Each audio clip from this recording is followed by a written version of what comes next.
ও আমার একটা হৃৎপিণ্ড, সেটাই আল্লাহ নিয়ে গেছে। পরশুদিন বলছে, বাবা আমার একটা বরখা কিনে দাও।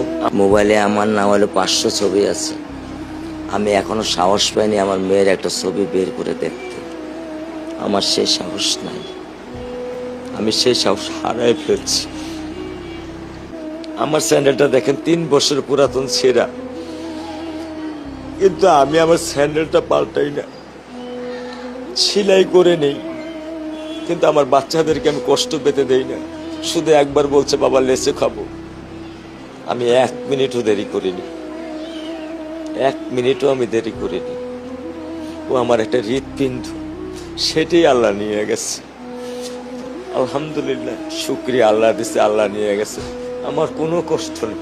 আমি তো চাইলে পারতাম না। অনেক দম্পতি আছে যাদের সন্তান নেই, আল্লাহ দিছে, আল্লাহ নিয়ে গেছে। আমি আলহামদুলিল্লাহ করি আল্লাহ গেছে। আমার কোনো কষ্ট নেই, আমার কোনো কষ্ট নেই। ঠিক আছে, গরমের মধ্যে তো একটু